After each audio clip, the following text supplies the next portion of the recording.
You bet it does. Welcome in to Wednesday's edition of The Big Show on your Total Sports Station, KTGR. Andy Humphrey and Brendan Schaefer here.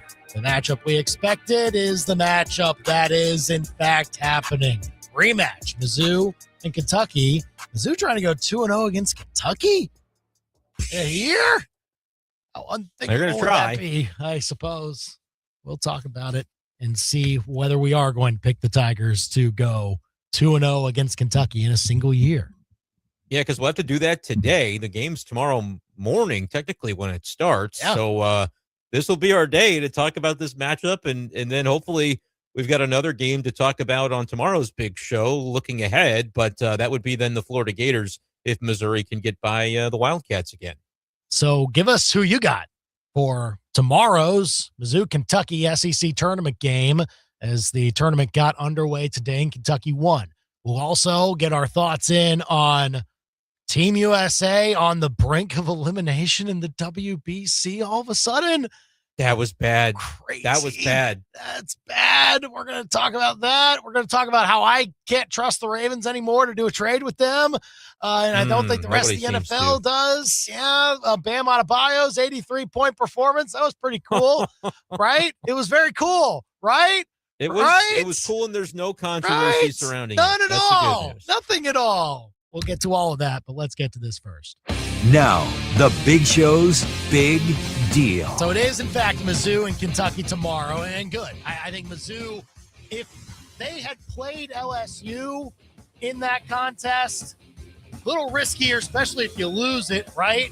And a win, I mean, it still would have, I think, solidified Mizzou's spot. They're in the NCAA tournament, I think, win or lose tomorrow. But getting a win against Kentucky at this stage would certainly be notable, and that's now the opportunity that the Tigers have.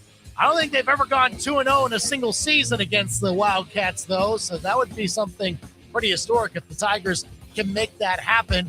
They've got the personnel to do so. It's just a matter of, is it all going to come together in a day in March, where Mizzou's had a lot of days in March, last few Marches that have not been all that great. Can it come together tomorrow for the Tigers to get an opening day victory for them in the SEC tournament? We'll see. 8:30 tomorrow. 8:30 tomorrow? Not that. 11:30 tomorrow. Not that. That's the Big Show's big deal on this 11th day of March, 2026. But it does mess with your mind a little bit. Morning basketball. What do you know? I guess Mizzou's game against Arkansas, their most recent game, tipped off at 11 a.m., so they can get fired up for that, you'd have to think. So were you surprised, Brendan, that it was a bit of a I don't know if it was much of a struggle for Kentucky, but they didn't win convincingly. They didn't cover the spread, I don't think. And they did not. And yeah, I was surprised because I told you I was going to hammer it. Well, I was moderately responsible, but I did bet it, and that part didn't work out. The potential saving grace is if the chalk holds the rest of the day. I had a parlay of Kentucky's going to win, so put them in. Texas should beat Ole Miss, so put them in. Oklahoma should beat South Carolina, so put them in. That was my SEC parlay of the day.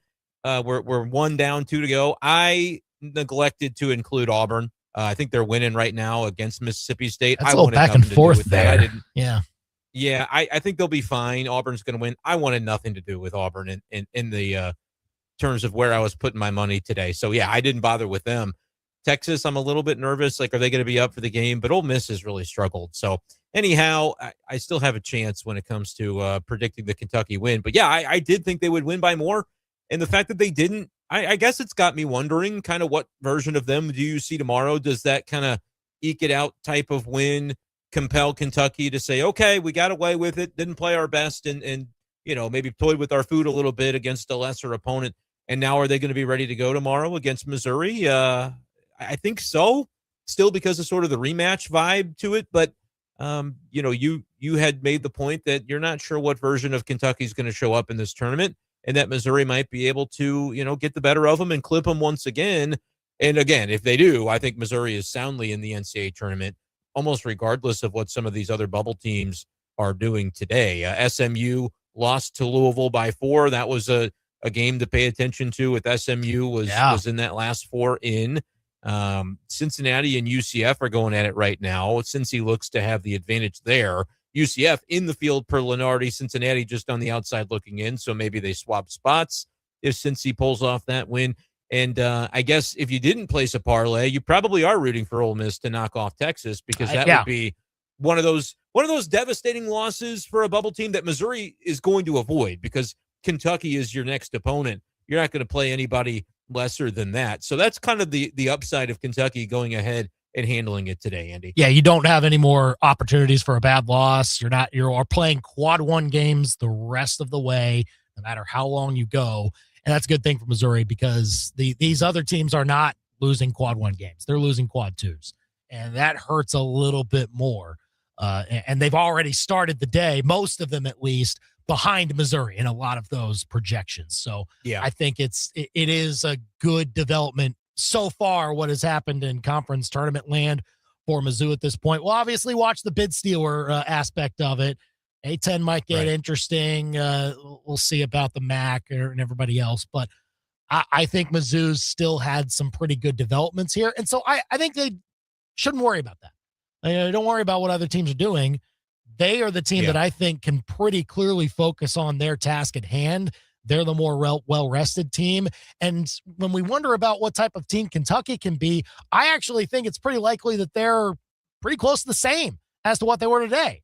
Because even if they play a little bit better, I don't know if that's going to be sustained for as long as it will tomorrow, because they just came off a game 24 hours earlier around the same time, and Mizzou should be able to overcome that. Now, that being said, Mizzou did not overcome something like that 4 days ago, right? When they had a team that I thought looked gas at a certain point in the second half in Arkansas, in Columbia, in that second half. Like, there was a point where I'm like, are they going to be able to finish this game with the same amount of steam? But Mizzou did not kick the door down, and they allowed Arkansas to still have a handle on the game and eventually take control for most of the final stretch. So what Mizzou, I think it more matters about what Mizzou team shows up, more so than the type of team that Kentucky will have collected themselves to be by the time they're playing tomorrow. Yeah, I mean, there's always Kentucky being able to come out, play its A-plus game, and I think their A-plus game is really, really difficult. I don't know that it's better than Missouri's A-plus. I just don't know if we've actually seen 40 minutes of Missouri playing A-plus, even in the wins that we would say were some of the most impressive.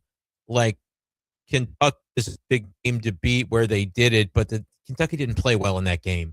Florida, I think the same thing. Florida didn't play its best when Missouri got that one. Maybe the Texas A&M game, I thought under the circumstances, knowing that they had the limited rotation and that A&M was going to press you, I felt like they played about as well as they could have in that one. But, you know, if Kentucky comes out swinging with their best game, the kind of talent, the blue chippers they have on that team, you're going to need to play your best game of the season, I think, to match them. But how many times have we seen Kentucky realistically this season play an A-plus game for 40 minutes? I just don't think they've put it together that consistently to where maybe they do that 20% of the time, 15% of the time. I don't know, unless, you know, the magic words are said by Mark Pope into their huddle that they're going to come out and be just this, you know, unstoppable force. So I think for Missouri, you play a good game, you'll be in the game, and then you find a way to maybe, you know, handle it late. I imagine that already the powers that be with the sports books are going to be finding odds on what tomorrow's slate ends up looking like. Kentucky minus 3.5. Yeah, and I mean, that's a neutral floor game where I think Kentucky is a little better than Missouri, but that's not anything that you can't overcome. Obviously, upsets happen regardless of what those point spreads are. But I think it's telling that coming into this game, there's at least some credit being given to Missouri that, yeah, like they could show up and win this game 3.5. I wouldn't be surprised if it went a little bit higher, honestly. But I also could see this being that nip-tuck type of game where it does come down to the final couple of possessions and who's ahead, whether they can make free throws, etc. Yeah, I mean, Kentucky still projected to be around that same spot. And if you think back to when these two were playing in Lexington, Mizzou was a double-digit underdog in that game. And so I think the way that Mizzou has been shaping up in relative to their metrics versus Kentucky's metrics, it makes sense. But I think we can point to several games this year where Mizzou has put it together enough to beat a few teams that are better than maybe some of the good wins that Kentucky has had this year. I mean, Kentucky has also beaten Tennessee. They won that game by 3. They did beat Arkansas, and they did that on the road. That was pretty impressive. Vanderbilt, they also beat at home. Mizzou's got some good ones too, though, like the Florida and Tennessee, and then they beat this Kentucky team. So, I mean, there are several ways that Mizzou can take advantage of this matchup. Best way, though, is like, look, Mark Mitchell's got to be there. He's got to have a requisite number. At least one point guard has to be on his A game, if you ask me. Doesn't matter which one. Geo Barrett, Anthony Robinson. Jaden Stone's got to hit a few shots, and Trent Pierce has to make a few shots. And yeah, you can't get bludgeoned on the boards. Like this is something that you've got to clean up offensive rebound opportunities for Kentucky as much as possible, because they will hurt you in that category if they get those opportunities. It's more of the same. Like we've talked about how Mizzou needs to get to their mark to win these types of games before. And it just comes down to, okay, can you finally do it in March? This is like, that's the mental block at this point, I think. I don't know if the team necessarily experiences that. I would say probably not. But here, as we see them go through this month of the year, this is the second year in a row where we have waited for them to really get things going at the point where it now needs to be on, like full force, 100%. You are ready to put your A game out there. And we only saw it once in this particular month last season. And that's why all of us have a bad taste in the mouth as to how that season went. Yeah, I think even that was one of those, preliminary SEC tournament games where, that it wasn't like you were taking down a world beater. What was that, Mississippi State? And they were a tournament team last year, but that was the one where we were trying to convince ourselves, like, hey, they beat Mississippi State, so they're going to be just fine when that March Madness draw comes out. And I think they drew about the worst team that they could have for the way that they were positioned last year. And so we do, as fans, we want to draw these conclusions and we want to try to, grasp at what we think might be there. And when you see them falter the way they did at the end last year and hit a high in the midpoint, and there was a similar high this year. I don't know if it was quite as high as beating Bama the way they did last year at Mizzou Arena, but like this year's team has had, a high and has been given a lot of credit for the way they were playing right up until that Oklahoma game. And, now it's a matter of, can they avoid the narrative, whether fair or unfair, of, oh, you peaked too early and now you kind of felt like you climbed the mountaintop when really you reach the point where the season begins. This has to be the part where you get it into gear and really lock in. We're going to get to see that. And I think regardless of the outcome of tomorrow's game, we're going to get to learn sort of which Mizzou team showed up. You could lose. Kentucky could play an A game and you could lose a close one. And I could still say, you know what, whatever the committee does with you, we're going to be rooting against a Dayton outcome. But whatever they do with you, I think Missouri showed that they're going to hang in this tournament. They're going to show up and put their best foot forward. How they play tomorrow, the win-loss is obviously really important. It can make life a whole lot easier. But how they play is going to matter as well, not in the moral victory sense of, pat them on the back for playing close, but in terms of like me predicting whether or not I think they can go far in March Madness, I do want to see them show up and really take the fight to Kentucky tomorrow in a similar way to what we saw them do the first time in Lexington. Call or text us your predictions for Mizzou, Kentucky tomorrow. Is your chance to get your predictions in on the show. We'll have the coverage beginning at 11 a.m. tomorrow from the Tiger Radio Network right here on KTGR in the first game of day 2 at the SEC tournament in Nashville. What are you most worried about on the Kentucky side? Just what they do best? Yeah, just the abundance of talent coalescing around a common goal of like, hey, we're, probably a better team than what our 10th place or 9th place in the conference standing ended up showing. And I am worried about the fact that they know Mizzou went into their place and won a game. And so under another circumstance, it might be easy enough for Kentucky to kind of, skate by in its opening game, beat a bad LSU team, and then probably lose to a tournament caliber team that got the bye ahead of them under most circumstances, because their seeding probably isn't going to fluctuate one way or the other too drastically unless they start making a run and upsetting Florida and doing those sorts of things that I just don't think anybody anticipates. But because it's Missouri specifically, and that was a blown lead as well for Kentucky. They had an 8-point lead pretty late in that game, and they gave it away. I feel like that's something that if you're Mark Pope, you're trying to take it one day at a time while you're in Nashville and like keep the focus on the task at hand.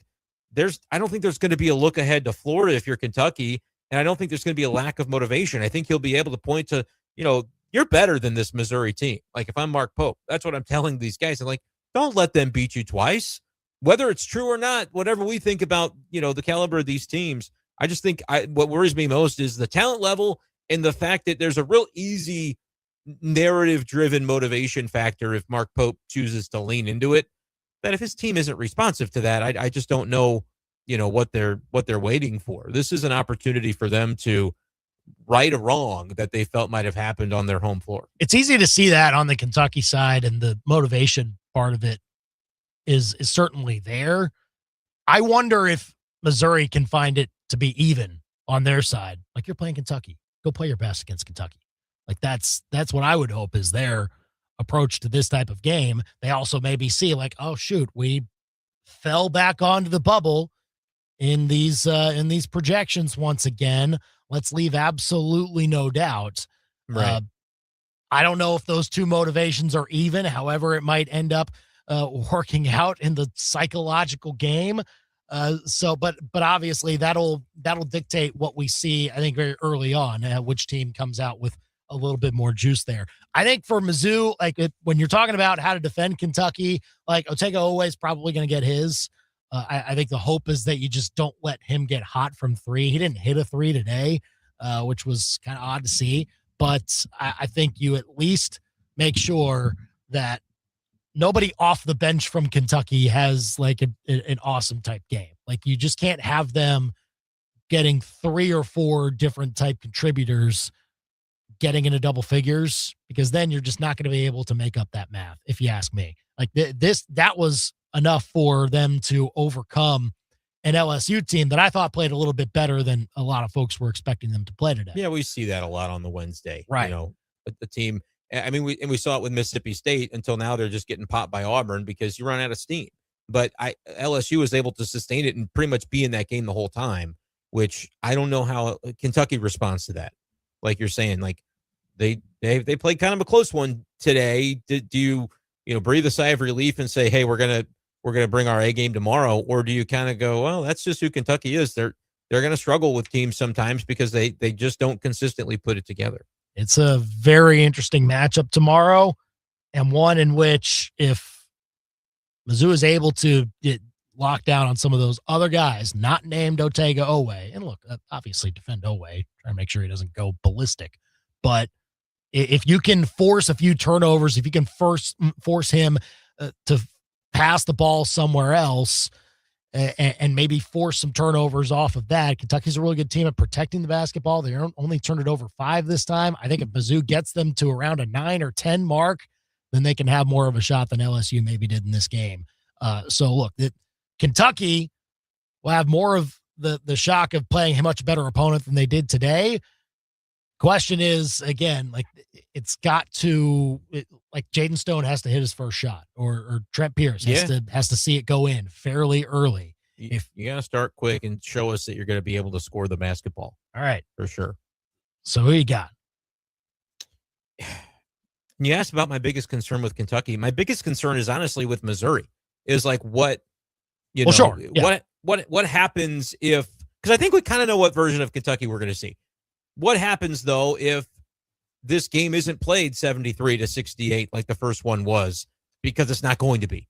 This could be, I mean, they played in the 80s with LSU today. Kentucky, that was the only game that they scored fewer than 70 points. I mean, they just don't really do that. They're too powerful offensively. So what happens for Missouri if you kind of come into this game with the mindset of, oh, hey, Mark Mitchell's going to be the focal point and Teo Barrett's going to drive a bunch, and the shots aren't falling because it's been brutal. The first half shooting percentage, especially from 3-point range recently, has just been really, really tough. And so, like, what do you turn to offensively to get to 80? Because you're probably going to have to get to upper 70s or 80 at least if you're going to win this game. And I don't know that I trust the adjustments Missouri would make quickly enough in that instance. So I'll take Kentucky. I think it can be competitive, but 83-77, I think Kentucky gets it done. Are you doing the bit? This isn't the bit. It's not the bit.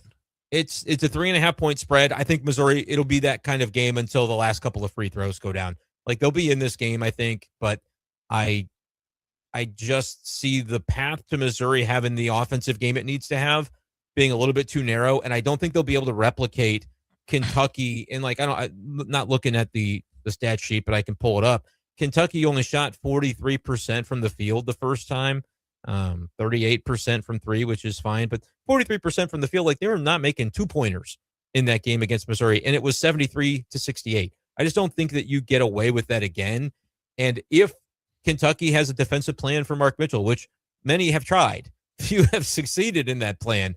But I think if they really make it a point to stop him, it does put a lot of the pressure on the other ancillary scorers that we haven't seen be as consistent.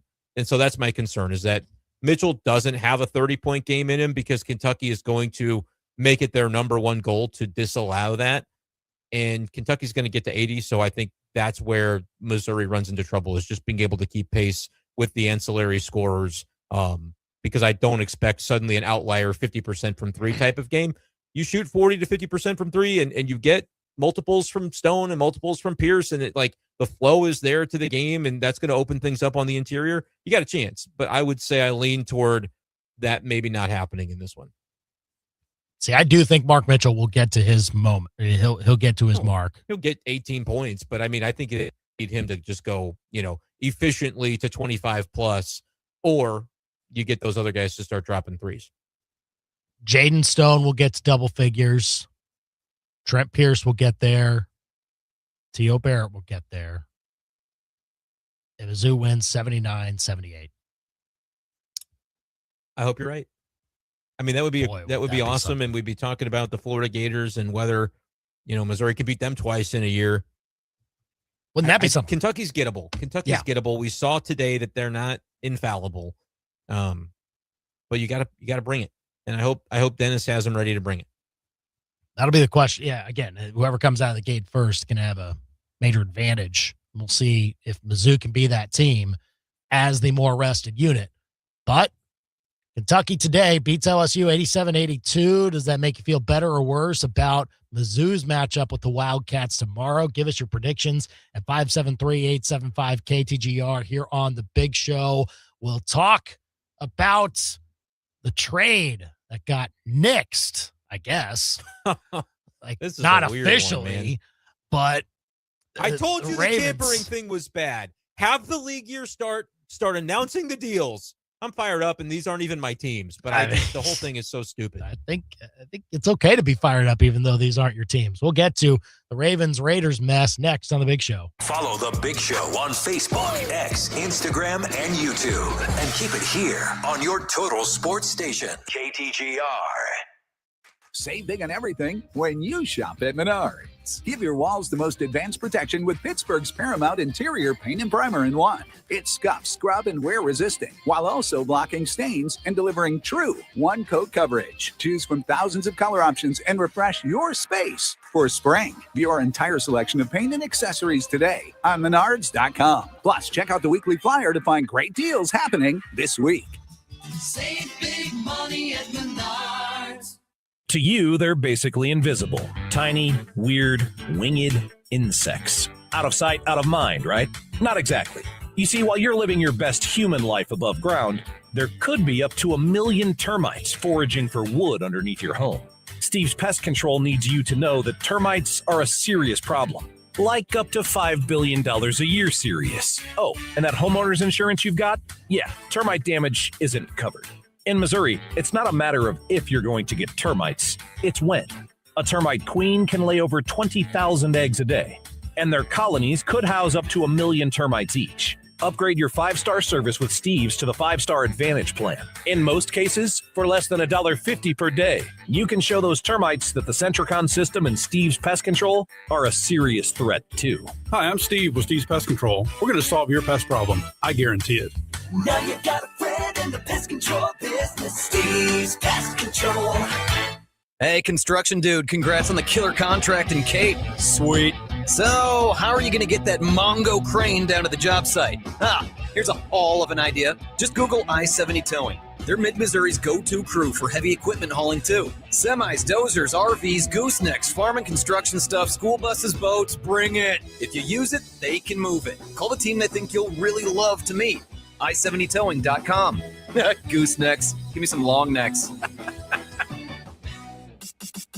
I'm one of them, wishing for warmer weather. In the current issue of Inside Columbia Magazine, pull up a chair with our dining guide and see the best outdoor patio and rooftop hotspots. Don't miss a single event, party, or fundraiser in the community calendar. And a delicious battle is on as we debate a critical question: who has the best pizza in town? It's all Inside Columbia Magazine. Get your copy today at break time convenience stores or have it delivered at insidecolumbia.net. When it comes to tree care, knowledge matters. And Advanced Tree Solutions doesn't just cut, they care. Educate, communicate, and protect the health of your trees. Whether for homeowners associations, golf courses, apartment complexes, you name it. And it's one less thing to worry about. With expert service and yearly discounts, your business and your trees are in good hands. Call Eric at Advanced Tree Solutions today. Advanced Tree Solutions, your tree's best friend. AdvancedTreeSolutionsLLC.com. Paradise doesn't have to be far away. Sometimes it's a quiet walk through a state park. Sometimes it's your favorite takeout and a night in. At Shangri-La, we believe that cannabis belongs in those everyday moments, not as an escape, but as part of living well. That's why we offer 20% off select category every day, plus 20% off store-wide every Sunday. Thoughtful products, honest guidance, real value. Shangri-La, discover paradise. Learn more at ShangriLaDispensaries.com. Your daily fix of local sports lives here. This is The Big Show on KTGR. Well, again, now's the time. Now is the show, if you're a regular listener, to get your predictions in on Mizzou, Kentucky tomorrow. So by the time we're on tomorrow afternoon at 4 o'clock, that game will be done. It'll be in Nashville tomorrow at 11:30. Unless it's in like 8 overtimes, they might still be playing. Oh my gosh. Well, at that point, you won't be hearing us. You'll still be hearing it on the Tiger Radio Network. We will not. We will probably wait until they finish that game to start the show. All right. That's bold of you. I mean, anyway. Well, I don't have a choice. We gotta make sure that they're heard on the home of the Tigers. I'm just making sure you're thinking through all the angles and the potential for 17 overtimes could delay the big show tomorrow. You should make sure everybody is aware of that. Talk about an SEC tournament nightmare. They thought they only needed that in the baseball tournament. Turns out Nashville's got that problem too. The roof could leak at Bridgestone Arena. They still have that. You never know. Right. One Mizzou note real quick, and then we got to talk about this Maxx Crosby thing. Evan Mayakawa has his analytics websites, does a bracket sim every day of puts the bracket together, sims who would win the matchups. Today's has got Mizzou fans in a little bit of a tizzy. The 7-10 matchup, St. Mary's and Missouri. Missouri gets the better of St. Mary's, but loses to 15 seed Wright State. Oh my goodness. So everybody's tweeting, not again. Seriously? Come on. Princeton happened.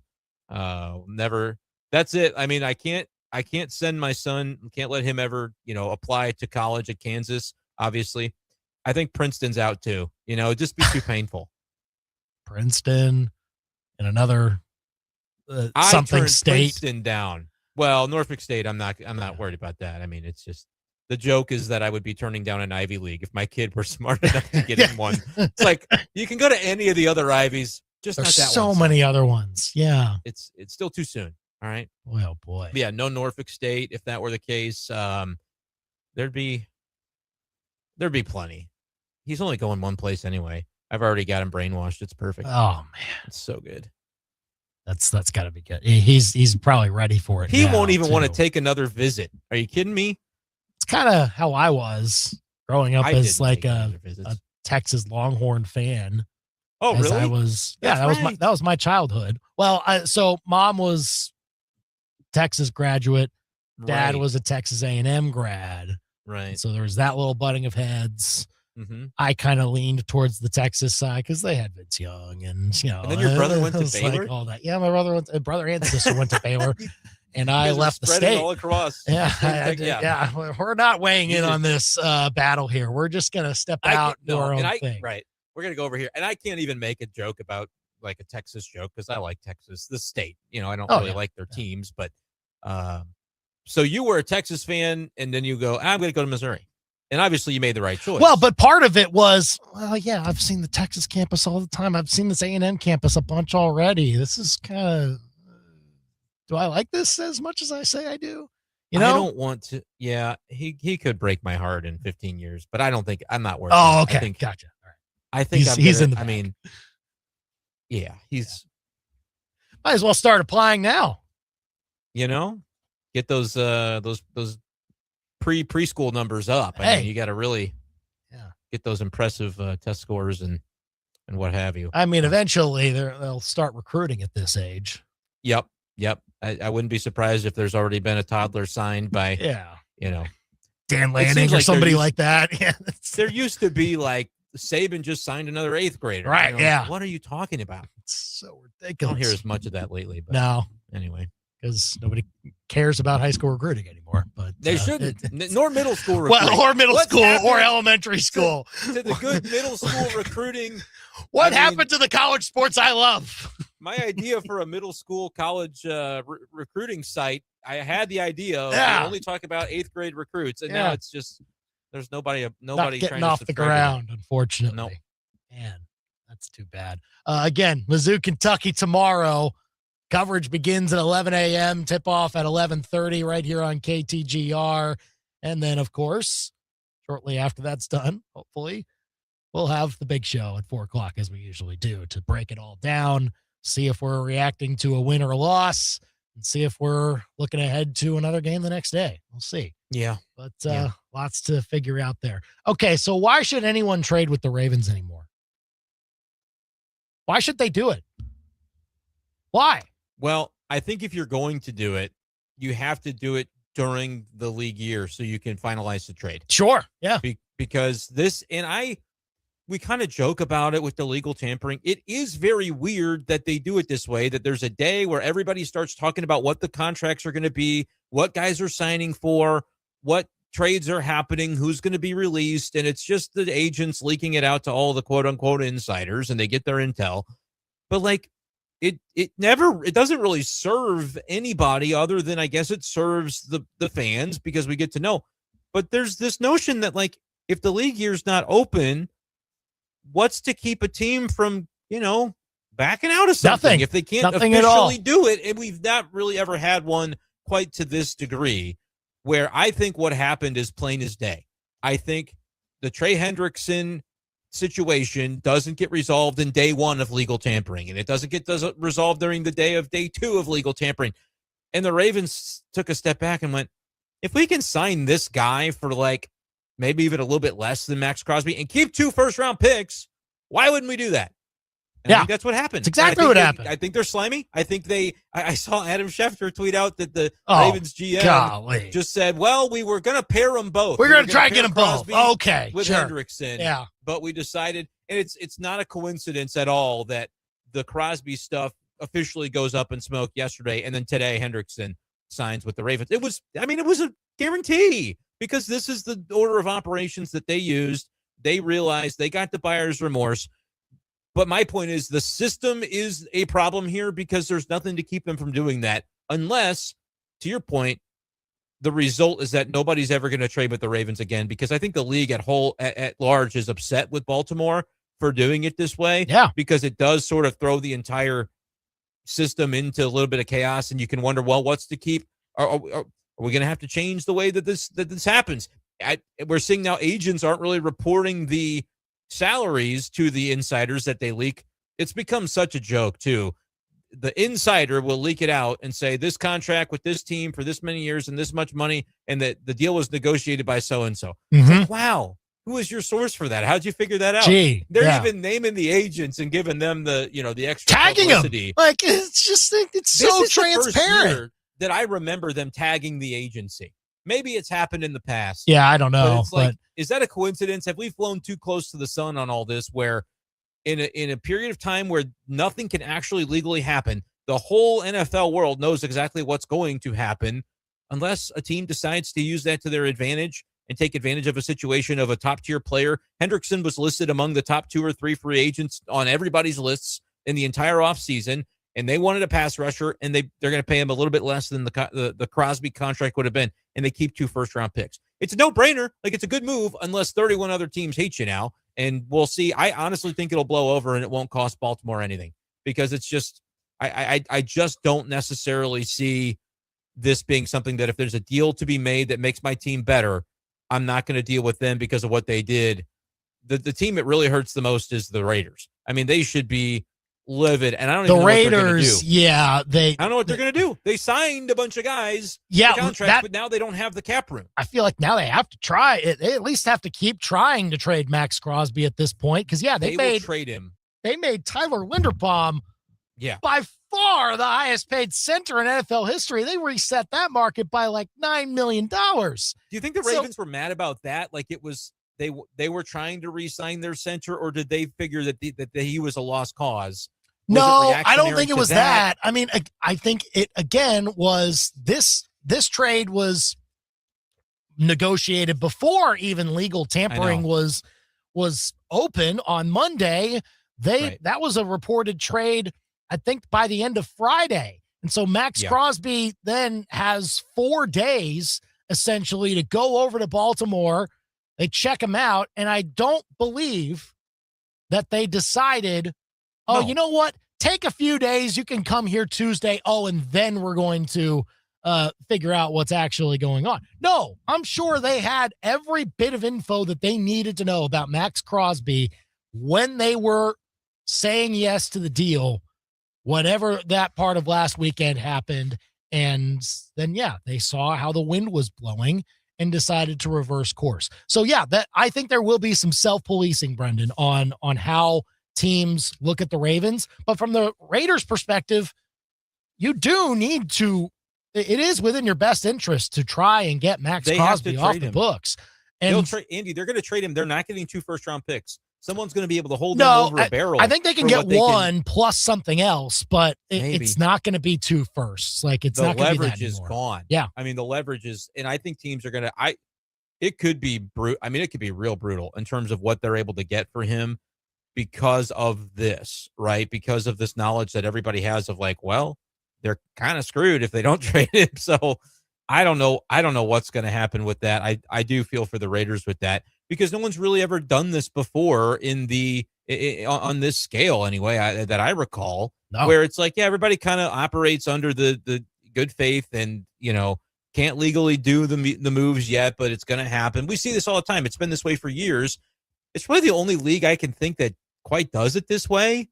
I mean, the flurry for NBA and NHL is July 1 every year. That maybe there's some stuff of, they're going to do this, that, and the other, but I don't think it's quite like that. Baseball, I mean, you can wait. You can wait till March to make your signings and trades in baseball.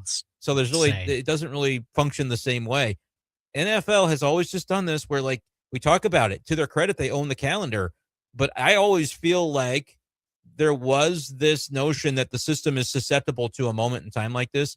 It only takes one team to say, we're going to do this because it's in our best interest. And I think it was from a dollars and cents and X's and O's standpoint. The Ravens get better value from Hendrickson. I don't think he's quite Maxx Crosby, but I don't think that matters. The 2 first picks that they get to keep are very, very valuable. And it works out for them, other than the entire way that the league has operated for a long, long time, right up before the league year begins, is now called into question. So I think you're right. I can't trade with the Ravens until the date that it's allowed to happen. I don't know that I would trust to do a trade early with them again and negotiate it down. The problem is that they knew Maxx Crosby wasn't going to pass a physical. Yeah. They knew he was recovering, and like his timeline is, he'll be 100% by June or July. So to use that as the excuse when they knew coming in that he wasn't going to, quote unquote, pass to normal standards. See, I don't even think it's that. I don't even think it's that. I think they can decide whether he passes or fails the physical himself. That's what I'm telling you. Yeah. Like they knew that that there wasn't it wasn't going to be 100%. Like, let's go play an NFL game tomorrow. They knew that when they agreed to acquire him. That should be fine. He just had a procedure. And guess who else just had a procedure a few months ago? Trey Hendrickson. Right? Yeah. It is like, come on. It is blatant. Yeah. What they did. And it's disgusting that we're seeing it, Adam Schefter just retweeting the GM said this. Yeah, sure he did. He lied too. Yeah. It's a lie. Yep. So we got a text in from Keith. He says he grew up in California, is a lifelong Raiders fan, and for Baltimore to go back on their word tells me everything you need to know about that organization. They're lucky I ain't involved in it. I'll go over there and knock that general manager out. I mean, he should be punched in the face. Raiders fans should feel very irked by this. Now, I shouldn't say that because Raiders fans might punch him in the face because they are a gnarly bunch. They like to, they're passionate. But the Raiders got hosed on this deal. It's a bad look for the Ravens all the way through. Worst look that they're defending it and saying, we were going to spend our entire cap on 2 edge rushers and 2 first-round picks. Like, no, you weren't. You weren't going to try and pair them together. I get it. You're trying to cover up what you did. We all know what you did. I would almost respect it more if they said, yep, we had a situation come up that was too good to pass on, and we took advantage of the fact that that trade was not official yet, and that was the business decision that we made. I'd respect it more then, because not one of the other 31 teams, including the Raiders, buys it, what they're trying to sell right now through the media, and say this is what ended up happening, and we feel badly about it, but Max failed his physical. No, like you said, they were the arbiter of deciding whether or not he would pass the physical, and they knew what recent procedures and what his situation was, so they wouldn't. It's not like they found out, oh my gosh, did you know he's recovering from a knee thing? No, you knew that, and it's going to be till June or July that he's all better. Yeah, very shameful. I mean, it's pretty disgusting. A lot easier to pass a physical when you don't also cost 2 first-round picks. So there's that portion of it. I was looking to see if the Ravens and Raiders played this year. They do not, unfortunately. Not till 2027 is when they'll play the next time. But I was looking forward to seeing if we had an immediate matchup of those 2 teams, and was going to wonder if the Raiders had some extra motivation there, especially if Maxx Crosby was still on their team. Do you think all first-round picks spend just the same, or do you have to be a little bit careful with where you send a player to? I don't know. I'm just thinking of a team that could use an edge rusher and has 2 first-round picks, and so I was just thinking. Oh, I see. They would never ever do it, but it would kind of be an awesome. They would fit. not. No, they would never ever do it. No, they would not. And I wouldn't even if they were thinking about it. I would not recommend it happen this year. Like, keep your 2 first-round picks. You need to rebuild back up that defense. Use them to the best of your ability. Get a huge draft haul like you did in 2022. Caleb Downs at 9 and trade for Crosby with the other one. I don't know. We'll see. Your defense would be pretty loaded back up if you did that. Chris Jones and Maxx Crosby on the same defensive line. Chris Jones tweeted out the words today within the last hour. Cam Jordan. He said he just tweeted the name. He just tweeted the name Cam Jordan. ... That honestly, I mean, that feels like kind of the fit we're talking about. He's pretty old. He's 36, old for NFL terms. I'll be careful when I say that, because I'll be 36 at some point, pretty soon. I feel sooner than you think. There had a good year last year, 10.5 sacks, played all the games. Yeah, I feel like that would be like the type of 1-year deal you'd be looking for if you're the Chiefs. So what else do the Chiefs need? And what do you think of this Ravens-Raiders situation? Give us a call or text at 875-KTGR. So we talk later on about Team USA and the WBC and whether they're going to be eliminated from that tournament. And we're going to go under the bus next to their manager, who apparently did not know the scenario going into this game. This is quite bad. That's next. Now, your local Sports Center update on your total sports station, KTGR. Good afternoon. I'm Andy Humphrey. This Sports Center update is with Lee's Tire Company. If it's round and rubber, Lee's sells it. Go to leestirecompany.com. Mizzou men's basketball now knows its opponent for its first SEC tournament game tomorrow. They'll take on the Kentucky Wildcats, who defeated LSU earlier today, 87-82. So Mizzou will look to get 2 wins this season against Kentucky. They defeated the Wildcats in Lexington back in early January, 73-68. The game tips off in Nashville at 11:30 tomorrow. Pregame begins at 11 a.m. right here on KTGR. The winner will face the top seed in the tournament, Florida, on Friday at noon. Mizzou baseball won yesterday against Southern Indiana 14-6 to extend their winning streak out to 13 games. They're 15-2 overall. The first conference series will be this weekend against Auburn. That'll get started Friday at 6 o'clock. Mizzou softball currently winning a midweek game at home right now against Tennessee Martin, trying to get the run rule win in the top of the 5th inning. They're up 8-0. Mizzou softball was swept by Florida earlier this weekend. ABC 17 Storm Track forecast with Steve's Pest Control. With warmer weather, pests become very active. Call Steve's Pest Control today or visit stevespestcontrol.com. I'm ABC 17 Storm Track Chief Meteorologist Jessica Hafner. I'm tracking a chilly night as skies begin to gradually clear out tonight as we drop down to about 31. Tomorrow's mostly sunny. It's breezy as winds pick up from the southwest. We'll see a high around 57. Winds could gust as high as around 35 to 40 miles per hour. Cold front comes through on Thursday night. We're going to be getting back into the 40s by Friday morning with highs near 60 on Friday.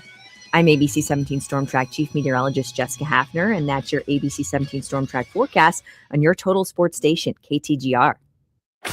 Midway Electric presents the high school sports power play of the week. Kicks out, 3 on the way from Blanton. That rattles out. Rebound by Kritza of Rockbridge. Back they race the other way. Oh, what a pass to Timbrook, who lays it in. Boy, he fired that one coast to coast over to Timbrook, Kritza did. And quickly back-to-back buckets there. That's the power play of the week with Midway Electric, powered by people with pride. MidwayElectricInc.com. Brian Ware Plumbing and Restoration has answered a lot of your calls over the years, and you've helped him grow his business immensely. So he wanted to take a second to say thank you.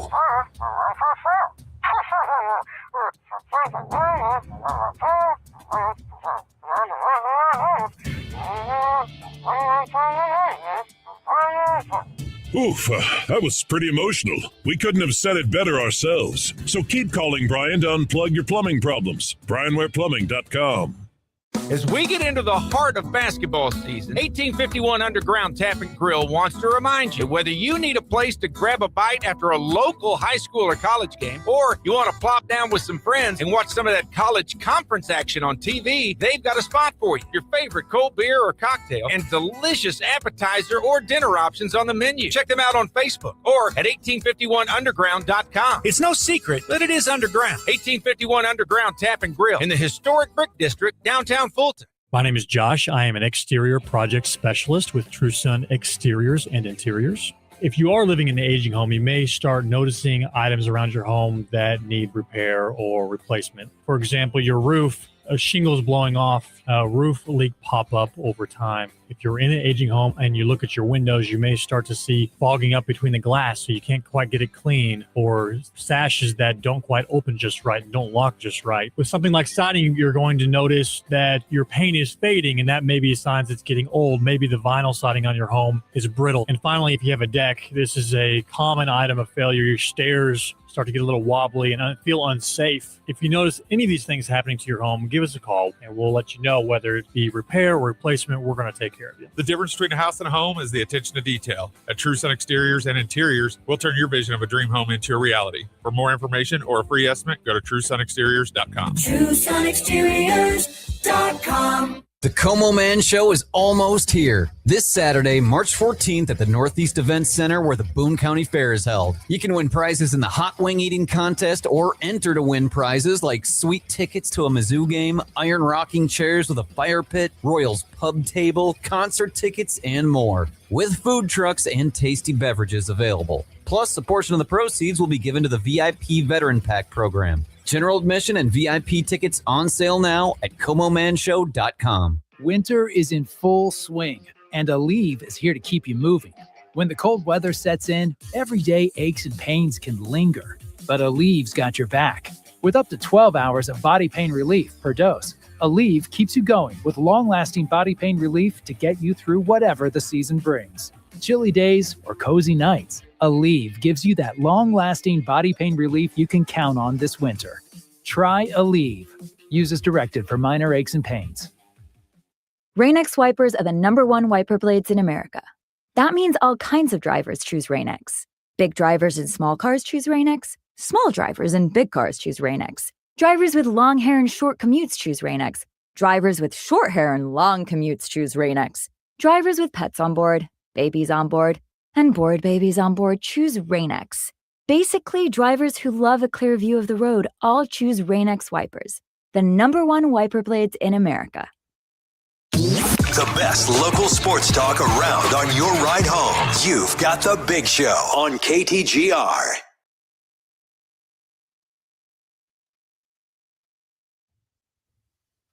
This is bad from Team USA's manager, Mark DeRosa, who's also an MLB Network analyst. So naturally, he's on the show right before their game yesterday against Italy. Yep.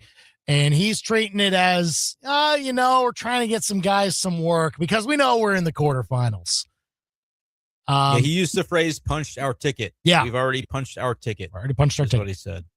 They did not already punch their ticket. And now that they lost that game yesterday, they are in danger of not, in fact, even making the quarterfinals.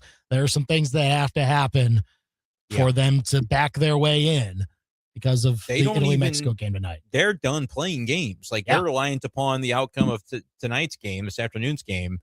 And, that's tough, man. I wonder, and even in that clip where he's talking about it on MLB Network, he kind of circles back and says, we know it's an important game, but the degree to which he did know is kind of in question. And when did he know? When did he realize it? He starts Paul Goldschmidt over Bryce Harper. There were some lineup decisions that indicated that, maybe you weren't putting your best out there in terms of, the top lineup you could muster. And then there was the case late in the game where you wonder if, even if he did know, did he know the exact rules of how it's determined who makes it in the event of a tiebreaker? Because Clayton Kershaw was warming up.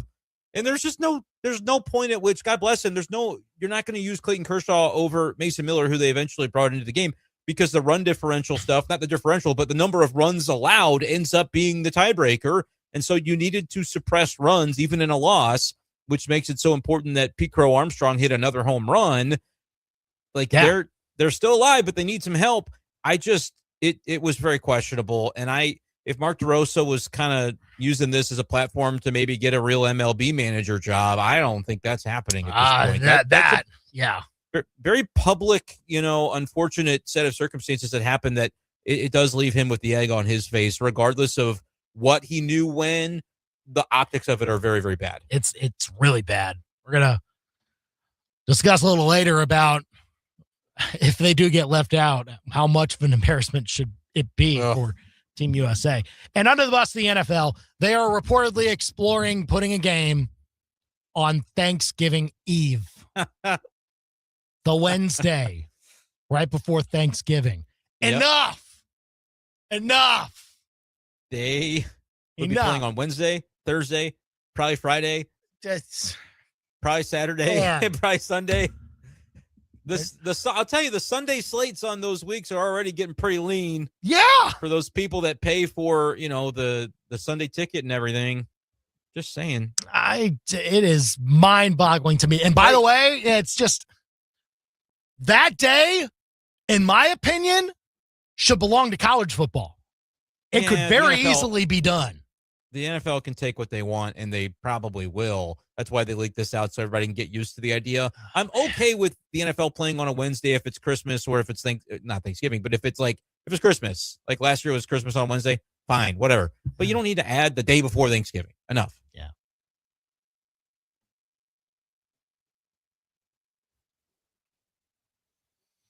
Can't take credit for this joke. Others have already made it.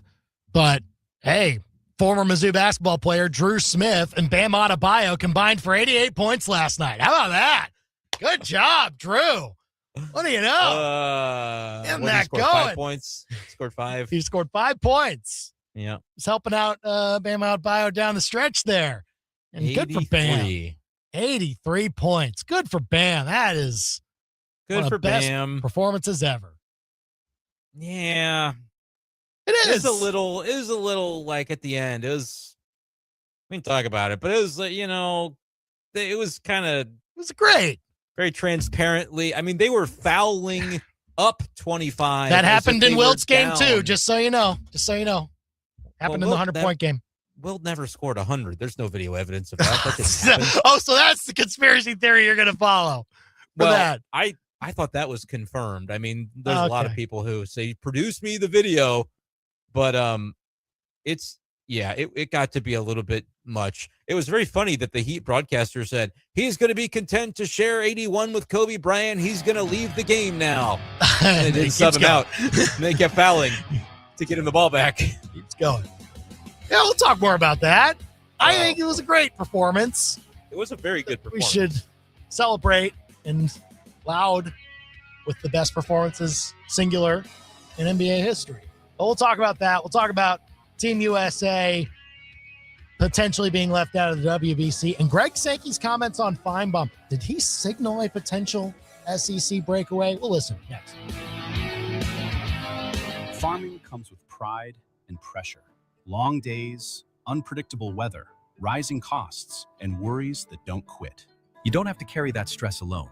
Talking helps. Show Me Strong Farm Families offers free, confidential telehealth counseling with professionals who understand agriculture. Search Show Me Strong Farm Families and take the first step. Call 573-882-4677 because talking helps. Brought to you by University of Missouri Extension. The nominations are in. Now it's time to pick the winners. Now through April 12th, you'll decide the winners for Inside Columbia Magazine's Best of Columbia 2026. Vote up to once per day for the businesses and places you love, including Best Coffee, Best Auto Repair, Best Brunch Menu, or Best Dispensary. You can vote once per day, so come back and support the businesses you love most. Best of Columbia 2026 starts with you. Vote now through April 12th for your favorites at InsideColumbia.net. Hey, John, why so glum? I just got let go. The company's downsizing. This is the third time in the last 2 years. I'm done with this. Have you thought about My Computer Career? I've heard they can train you for a career in IT in just a few months, including cybersecurity and the basics of AI. And you don't need prior training or experience. Now that's a recession-resistant career. Wow, thanks. I'll check them out. Go to mycomputercareer.edu and take the free career evaluation. Mycomputercareer.edu, an Elite CompTIA certification partner. Financial aid is available to those who qualify, including VA benefits. Meet Lee Platts, a renter whose possessions fill not only her apartment, but also the darkest corners of a mini storage unit. A land of both truth and fiction.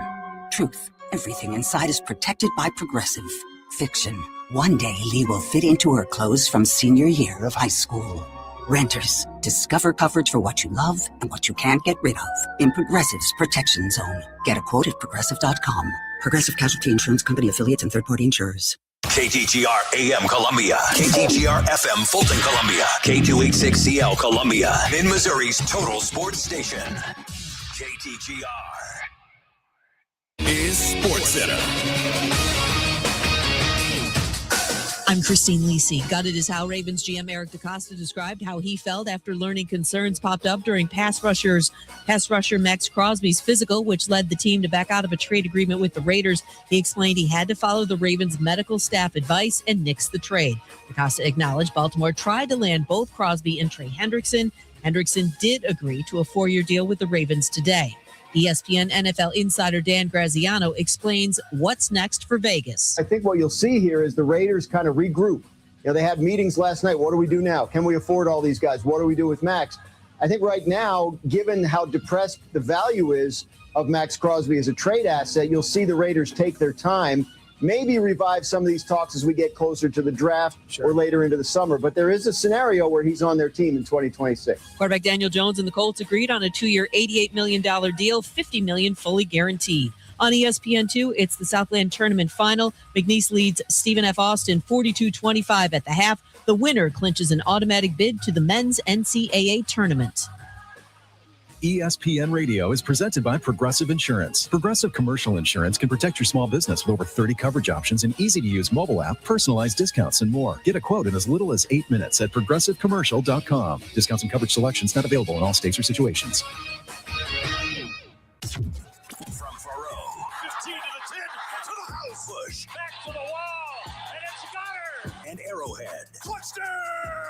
Kansas City! To your speakers. This is the big show, baby. Get fresh takes on the biggest sports stories in mid-Missouri.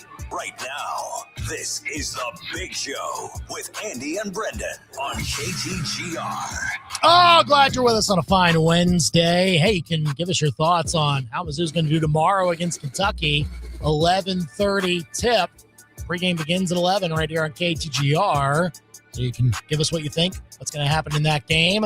But in the meantime, we'll talk about Team USA potentially being eliminated from the WBC before even reaching the quarterfinal round. It all depends on Italy, Mexico tonight. We'll also talk about what Greg Sankey said on Feinbaum, that made people pay attention, I'm sure, and it should make you pay attention too, I think, at least down the line for what college sports could look like. And about Bam Adebayo's 83-point performance for the Miami Heat last night. We'll also give away some Como Man Show tickets at 520 if you are trivia winner. So be tuning in for your chance at 520 to win tickets to this Saturday's Como Man Show. But first, it's 5 o'clock. It's time for the Top 5 at 5 on The Big Show. Number 1. You want to trade away for curtain number 1? You can have curtain 1. So we officially know now that Missouri will be facing Kentucky tomorrow morning, technically. 11:30 tip-off from Bridgestone Arena in Nashville, the Tigers' first matchup of the SEC tournament after getting the first-round bye with the number 8 seed. They're taking on 9 seed Kentucky, who beat LSU earlier today. Didn't cover the spread. And so you go, okay, LSU's not a great team. Kentucky kind of toying with its food a little bit. What version of Kentucky will we see tomorrow? I don't know. I think they'll be motivated enough to beat Missouri after the Tigers got the better of the Wildcats in Lexington earlier this season. But I do think it's more about what kind of Missouri team shows up for this game. If we get the good version of the Tigers, they can absolutely hang and win this game. I believe they're a 3.5-point underdog, Andy mentioned. Look, I think it'll be a close game. I hope the Tigers can find enough sources of scoring to get the job done. Number 2. Number 2, your timing is impeccable. Team USA did not get the job done in the World Baseball Classic last night, losing 8-6 to Italy. Pete Crow Armstrong hit a couple of homers. It ends up being important because now a tiebreaker comes down to runs given up.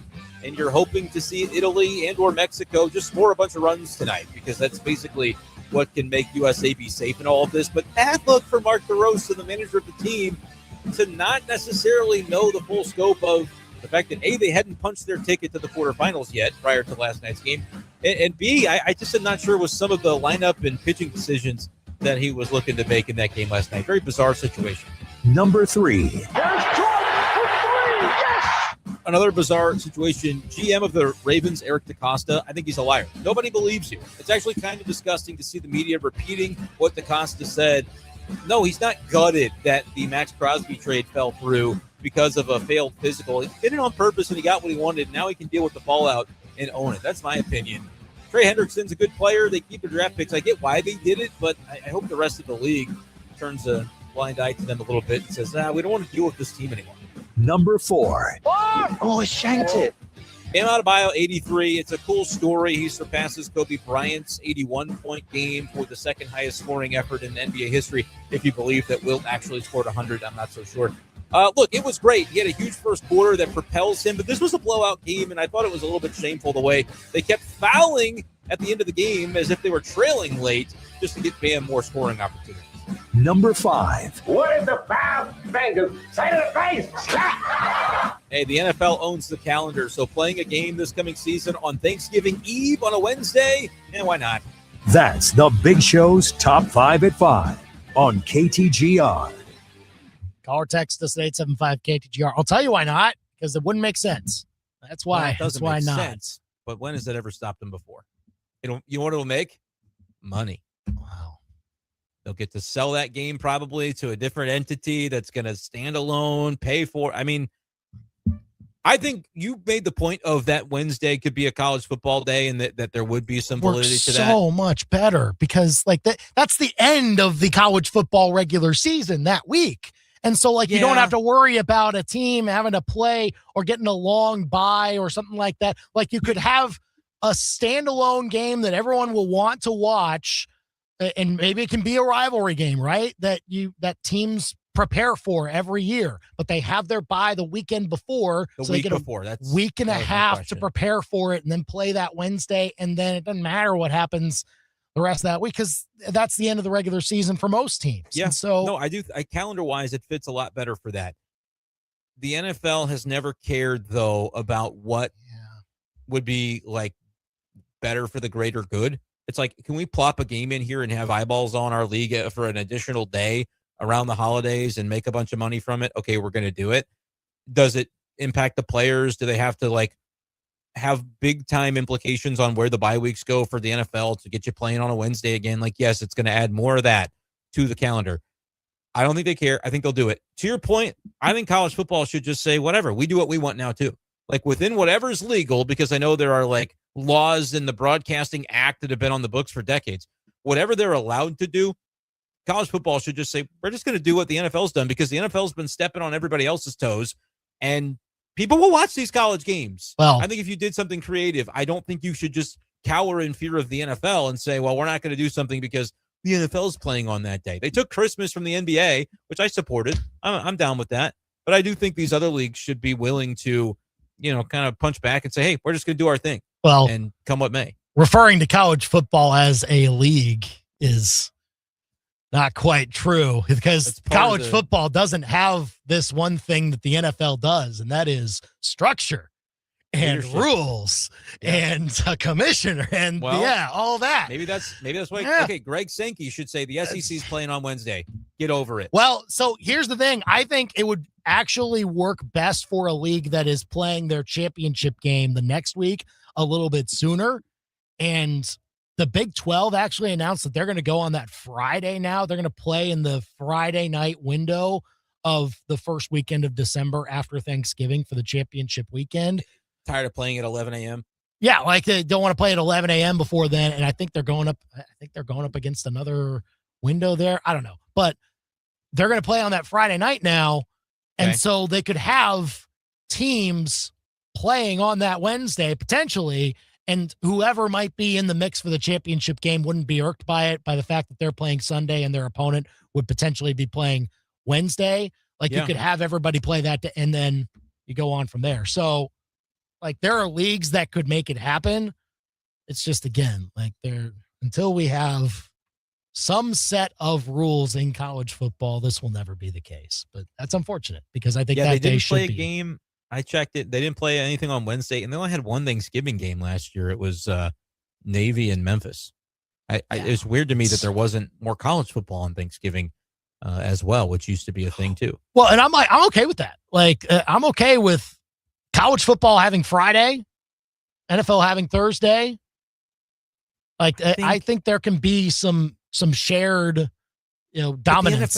The NFL plays Friday too. The NFL had a Black Friday game. Yeah, I wasn't watching that game though. What? Well, you should have been. It was a good game. I was more interested in the college games that day. Sorry. I think we have evolved as a society beyond the idea that we can only watch one thing at a time. And therefore, I think college football powers that be should say, we'll put games where we want to, especially if it's high profile. People will watch. It'll be part of that, big sports day rather than just we have to let the NFL, stand aside if the NFL decides it wants something. No, I think they should be more creative in filling some of those windows with almost not counter programming, but second screen. Hey, the it counts just the same for viewership, whether I've got you muted or not. I guess they don't know. I mean, whatever it might be down the line, I get that the NFL is going to always have its way. They're just going to keep taking and taking unless you tell them, yeah, you can do it. We're going to keep doing our thing, though, too. Call or text us at 875-KTGR. You're on the big show. Again, we'll give away some Como Man Show tickets at 5:20. Be listening and be ready to take part in our trivia challenge. To text in the right answer at 5:20 for a chance to win tickets to the Como Man Show this Saturday. In the meantime, let's talk about Team USA. Yesterday, first of all, embarrassing already that their manager probably didn't know the situation, or at least didn't know soon enough to know exactly what his team needed to do. Or fully grasp it. Like, something was missing here, clearly. Like, it seemed that they were taking it easy on Italy yesterday. And then all of a sudden think, oh, shoot, maybe we do need to start playing. And then it's too late. Like, you're halfway through the game, you're down 8-0, and you're trying to claw back. And kudos to certain players who made the effort to claw it back. Pico Armstrong with a couple dingers. Clutch. Yeah. Big time in those situations. And I know like Kyle Schwarber came up big in a runners in scoring position spot. They eventually turned it over to Harper, who came up as the tying run. He couldn't quite get it done. Bobby Witt tried to set the table for Aaron Judge, but that bum struck out to end the game. So he did. That was not what you needed there, USA. So, I mean, like, now it does come down to putting their fate in both Italy and Mexico's hands, which, I mean, I guess technically you can root more for Italy, but I think you're rooting for scoring regardless. Yeah. Anybody scores a bunch, you're good. A bunch of runs, which makes it almost puts Italy in kind of a tough spot a little bit. I guess they can just focus on getting the win, and that's like, okay, no matter what happens, if we win, we're in and we're undefeated and all that. But at a point, if they give up 5 runs to Mexico, lose the game, they'll be out. And that's So they need to play it straight. I mean, and from a rooting standpoint, if you're rooting for Team USA to make it, you start the game hoping that Italy puts up a bunch of runs. Yeah. Because if they do, they win and USA's fine. If they get up 4-0, you're good. Like, Italy scores 4 runs, unless there's extra innings, Team USA is going to advance, because Mexico would have to score a 5th run to beat them. And the 5th run is what triggers Italy not making it, United States making it because USA scored 6 runs yesterday. United States gave up 3 to Mexico, so they've given up 11 in 54 outs, whereas one of the other teams involved, I think Mexico's given up 5 to the United States, but they did it in only 8 innings because the USA was the home team. And so it's like literally they divide it by the number of outs recorded in these games. And so that's why 5 would be enough, because the tie would kind of go to the USA on that, as long as this is a regulation 9-inning game, because Mexico, just being the home team, USA didn't have to bat. It is interesting that they make this a tiebreaker, like, because in theory they should almost play out that bottom of the 9th. I know it sounds crazy, but that would be like a way to even it up so everybody's had the same number of outs recorded, I guess. And my question is, and I can go back and look, but was the United States the home game in all of their games? Did they not switch off? I thought I saw Team USA batting last in every game they played in pool play. Which I don't know the answer to that. Surely that would not be the case, right? I would hope not. But I just can't remember one of the games being a game where they let off the game. Brazil was the home team. Was they? Okay. Yeah. All right. Brazil was, and I imagine Great Britain was too. If we went back and looked, Great Britain probably was, because they're going to make that. You play 4 games, you're going to be home twice. Yeah, Britain was home as well. That would have been that would have definitely been a different conversation to be having.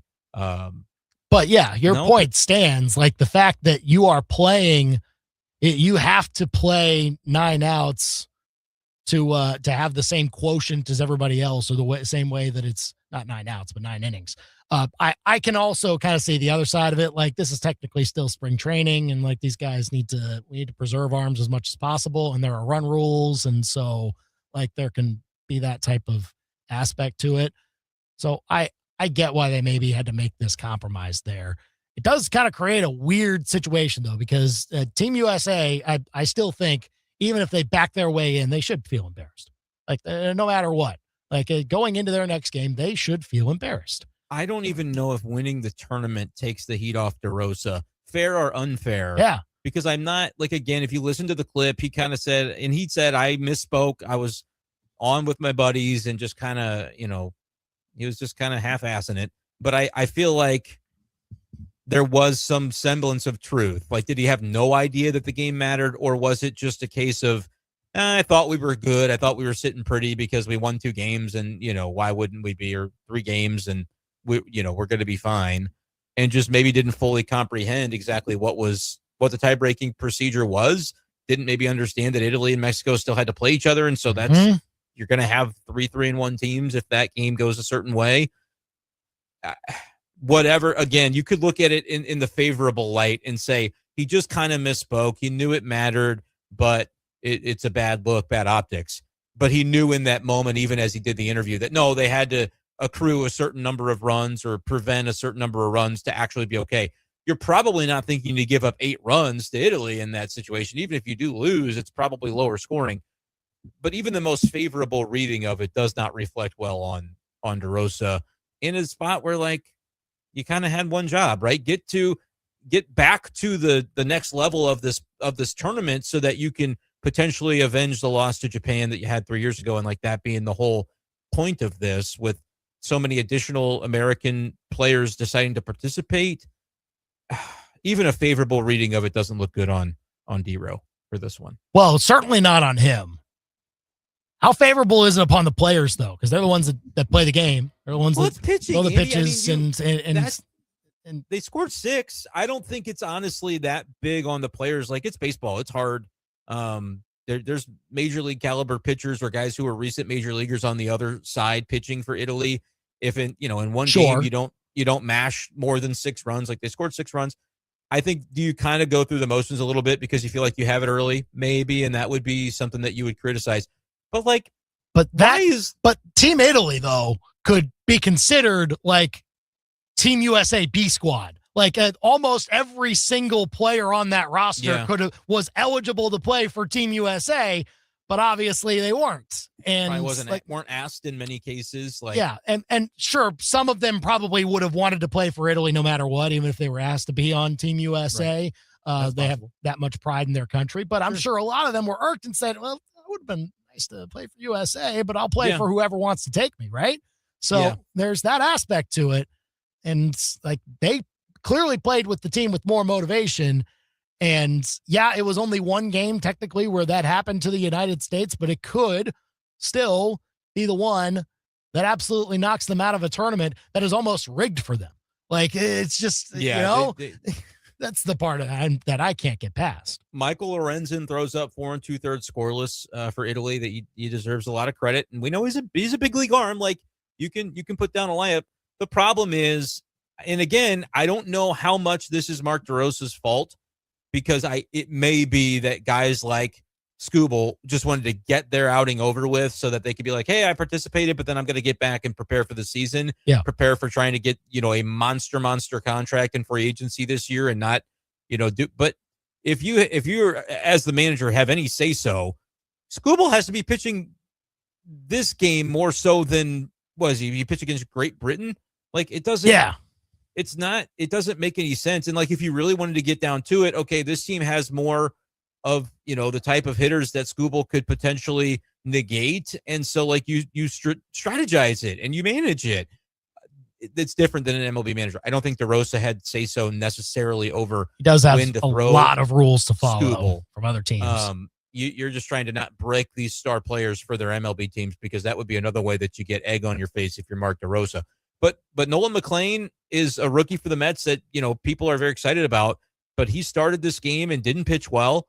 And then Ryan Yarbrough is coming in. Like, that's your 2 bulk guys that gave up all these runs. It's pitching. It's the same reason USA lost it 3 years ago, when you had like Adam Wainwright and Michaelis as your pitchers, and you're going, hopefully, the offense that we have are enough, but you get into a game against Japan and you fall short. I feel like until they get, consistently 5, elite starters that are willing to participate and say, hey, we're going to run through pool play, and then we're going to start again, and we're going to make sure we've got somebody. Because I think McLean would be who would line up to start the potential championship game if they were to make it that far. It just doesn't. It's pitching. It's more than half the game, really. And when you get into tournaments like this, I think we end up seeing that. So, I'm not even really looking at the offense saying, you kind of laid down against Lorenzen. They still scored 6 runs. In most cases, that would be enough, but you have to have the elite caliber pitching that matches the elite lineup that they have. And they're starting an MLB rookie in this game last night. And so you kind of get what you get with that. It's unfortunate. Hopefully they end up getting lucky, but yeah, they kind of made their bed. Now they just have to hope that Italy mashes. You need Vinny P to hit a couple of bombs tonight. Yeah. Or Caglione. Caglione to do it. Caglione could do it. I mean, and look, if they have that outcome and Italy wins, doesn't matter the score, then you're fine. And you can just say, okay, crisis averted. If not, though, there's going to be a lot of second guessing over the way it all went down. Yeah. That's the main part of it, is that they're set up to never have to be faced with this situation. And so now that they're in it and they need Italy to be the team that saves them, could still be Mexico. Again, they get to a requisite run amount, they'll be fine. But that's a sticky situation for Team USA that they should have never really been in, for being honest about it. It feels like the stakes are high enough that it'll feel like a playoff game tonight, where those are often well pitched and low scoring, which I think is going to be where it's nerve wracking. Yep. If you're a United States fan. Call or text us at 875-KTGR. Should Team USA Baseball be embarrassed by what happened yesterday and what could potentially happen tonight to them as they leave their fate in the Italy-Mexico game tonight in the World Baseball Classic? 875-5847 if you want to call or text us. We'll talk about Greg Sankey's comments on Feinbaum yesterday, about Bam Adebayo's 83-point performance as well. But let's get a giveaway going. Some Como Man Show tickets to give away. Como Man Show this Saturday. If you've never been and you like things like sports and hunting and fishing and power tools and free stuff, honestly, come by the Como Man Show this Saturday, 10 to 3, Northeast Event Center on the Boone County Fairgrounds. You can buy tickets now at ktgr.com or comomanshow.com. And you can also, they'll support some of the proceeds will go to a local nonprofit. So you'll be helping a great cause as well. But you can also win tickets right now. And if you're the winner of our trivia challenge, you'll win a pair of tickets to the Como Man Show. We're looking for the first 3 people to text in the answer to this question relating to Mizzou men's basketball, maybe even tomorrow's game that they'll play. In what year did Mizzou men's basketball earn its first ever win over Kentucky?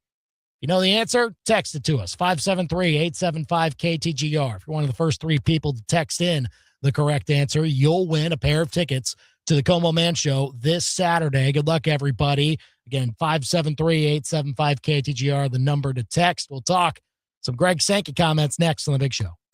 Miss the latest edition of The Big Show? Catch up on demand with a full show podcast on the KTGR app. Download it now, wherever you get your apps. Hi, everyone. Andy Humphrey here for Lee's Tire Company. Wintertime can be very hard on your vehicle, so don't neglect it at all during this month. Be sure to take it into Lee's Tire Company for regular maintenance. They can check fluids. They can check tire pressure. They also have a great technical team that can take care of larger projects if you need those done. But of course, they're the tire experts. So they'll check your tires to make sure they're in tip-top shape, check the alignment. And if you need new tires, they've got a huge selection. So chances are it won't be hard to find the right ones for you. And you can also save by getting tires at Lee's Tire Company. Every single month, they run specials to put money back in your pocket if you need new tires. Go and check out leestirecompany.com for all of those specials that are happening now. And be sure to visit them on the Business Loop in Columbia or at University Garage, where they have a large location right by the MU campus. They're also in Centralia, or shop online for tires anytime at leestirecompany.com. If it's round and rubber, Lee's sells it. leestirecompany.com. Nobody wants to be picked last or finish last in the standings. Last strike of the last inning? Nope. And you never want to be the last one finishing your laps at practice. So when baseball and softball season get here, don't wait until the last minute to gear up either. Head to Play It Again Sports in Columbia. They've got everything your athlete needs for the upcoming baseball and softball seasons, plus gently used equipment too. Play It Again Sports. Think of them first so you don't finish last. PlayItAgainSportsColumbiaMo.com. Michael Agnew here with API Project Fitness. I understand that life is hard, and if you're soft, it will squish you. You must find a way to be hard. Armor yourself up mentally and physically and emotionally. Our goal is to help you find your inner strength and hardness. The difference between strength and weakness is choice. With our group fitness classes and personal training and open gym, the choice is yours. Choose strength. Find us at apiprojectfitness.com or call us at 573-268-6944 to make an appointment. From the trainers to the coaches, the equipment managers to the players and fans, it takes a whole team to be truly successful. Hi, this is Sophie Cunningham, and if you're looking for the best team of jewelers in Columbia, it's Betts. Their staff has years of experience handcrafting jewelry, and when you combine that with the newest technology, it gives Betts Jewelers the ability to truly wow their customers. So talk to the team at your hometown jeweler today. Betts Jewelers in downtown Columbia. These beautiful moments begin at Betts. Begin at Betts. From elegant weddings to corporate lunches with flavor and flair, Courtyard by Marriott Columbia brings the party and the pros. It's the home of Main Event Catering, and with every event, you'll get an award-winning chef, full banquet staff, and drop-and-go options for any size crowd. And the event center holds up to 300 guests with 8 flexible rooms. If you need help, there's a Marriott certified wedding coordinator on staff too. Book now by calling 573-443-8000. Before the sun comes up and long after it sets, ABC 17 News and Storm Track Weather keep working for you, gathering the information your family needs to take on the day, alerting you to breaking news and health and safety concerns in our area, plus tracking the latest weather conditions to help you plan ahead. It's everything you need to know from the team you trust most. ABC 17 News and Storm Track Weather, where the news comes first. Back to more of the biggest sports stories in mid-Missouri. You've got The Big Show on the KTGR app. All right, we have one winner. We have room for a couple more. In our trivia challenge, if you text in the correct answer, you'll win a pair of tickets to the Como Man Show. 573-875-KTGR. The question is, in what year did Mizzou men's basketball earn its first ever win over Kentucky? What year was that? First ever Mizzou men's basketball win over Kentucky. Text us the correct answer, 573-875-KTGR, for your chance to win tickets to the Como Man Show this Saturday. You will not want to miss it. So go ahead and text in those answers. Any guesses, first off, before you get there, Brendan? I do not have even the faintest guess. You don't even know? Oh, okay. Right. I don't. No. Gotcha. And I didn't look it up. I assume it's either something that is well known within Mizzou history that I should know, or it didn't happen until Mizzou joined the SEC. Those are my two qualifiers. Gotcha. But I have no idea. Gotcha. All right. Well, we'll keep it open for a little bit longer. And again, you can text in the correct answer at 573-875-KTGR. In what year did Mizzou men's basketball first beat Kentucky in their history? Okay, let's get to this from Greg Sankey. He was on Feinbaum earlier this week. Obviously, came back from the, I think, kind of farcical college sports roundtable that the president of the United States held late on Friday. Apparently, an executive order is supposed to come from that. I don't know how much it's going to matter. Can't wait. It's not going to fix anything. I can tell you that much. But this was what, I mean, coming off of that, not necessarily just addressing that part, but Paul Feinbaum asked Greg Sankey, hey, is there ever a situation where you would think the SEC, with how successful this league has been, would ever break away from the rest of Division I and do its own thing? And look, when Greg Sankey answers that question, you should at least listen to what he has to say, because he's the most powerful man in college sports right now. So listen to what he said and whether you think it's a signal of anything to come. Take a listen. I'd be fine if every other institution and every other conference stayed right where they are. I think we've built something with our 16 members that, again, I'll reference yesterday, the game between South Carolina and Texas in Greenville, South Carolina, with a full arena. It wasn't that way when we first went to Greenville in 2005, or even when we started there on our current agreements. And we'll see the kind of excitement again in Nashville. The TV, the media interest in our games is spectacular. I think you need relationships. You always want to be compared, and you want to be competing against the best on a national level. And we've taken what has been historically a regional sport in college football in particular, or college sports broadly, used the platform of a great region in our 12 states and elevated the interest to a national level. That doesn't mean I just think you leap to something, because I think that's filled with its own political and legal and relational realities. But Paul, I'll just tell you, there is great frustration in my league that we've not been able to work collaboratively through some of the challenges or opportunities that we face.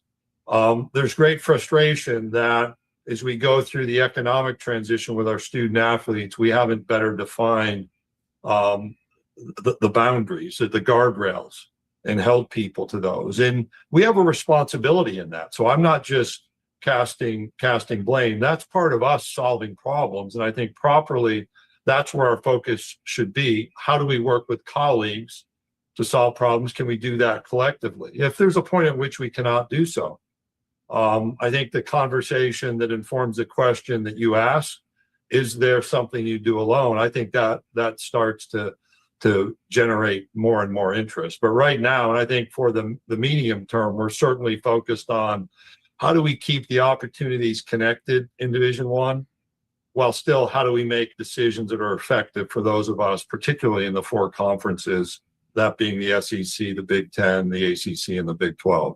All right, so I know that was a lot. No, it's worth hearing, though. As you said, this is a huge topic. And look, Greg Sankey is a master at using a whole bunch of time to sit on a fence. Like he is not trying to lean one way or the other, but I think the context of the fact that he's not shutting it down, if the SEC can do this and he believes that they can do this, it's not necessarily that he was signaling it, but I think we can all know exactly what, if he sees a wind blowing a certain way and he doesn't like what he's hearing from other, as he calls them, colleagues, but I think we can say the rest of Division I, then it could happen in that sense. Yeah, I mean, I think he's saying that there are frustrations from the SEC's vantage point on some of these key issues in college athletics, and we know it's driven by college football, with the other sports kind of coming in behind that. And I think he knows there's a reason he talked about the nationalization of the brand and of, what had been a regional sport. There's national interest in what the teams in his league do. And this idea that, if some of these things that we don't seem to be resolving, because there's, as you have talked about, there's not anybody in charge that can really enforce these things, then, you have to be willing to explore down the road. I like how he said in the medium term what we're focused on, because there's an implication that this is even, it's not necessarily this long, far off thing. If some of these issues come to a head and they're just not able to resolve them, then like the long term is, it's possible that the SEC would look to do this. Now, what form would that take has been something, because I've said going on several years now that I think it's possible that the SEC realizes the leverage that it has and decides to do its own thing. And I would wonder, like, if it would have to get to the breaking point of, and again, this would be after more years of NIL, just madness, transfer portal madness. When you talk about college football playoff, what's equitable in the way that it should be going, he does seem to want the four major conferences, and he lists them off so there can be no confusion.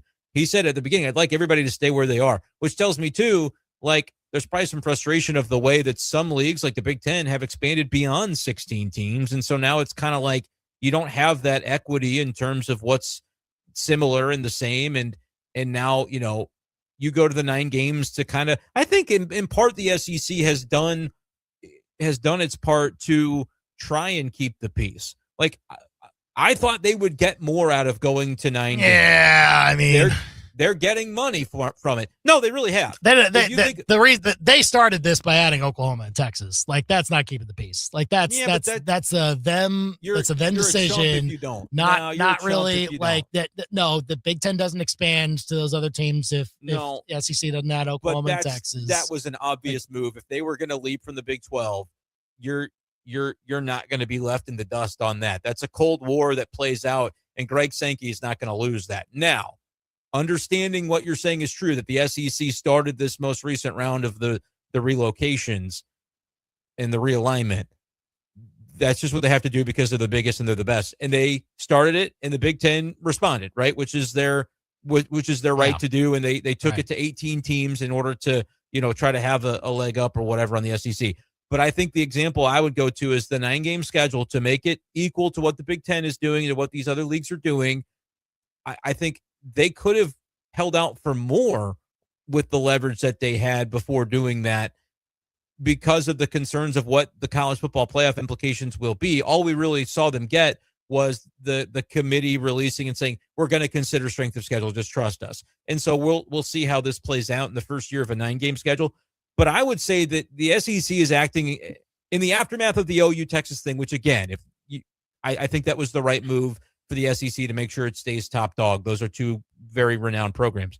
In the aftermath of that, to me, the SEC has been more good faith in the Big Ten, which is only just constantly throwing out these college football playoff ideas that uniquely benefit the Big Ten, and I don't think other conferences, none of the other three agree with.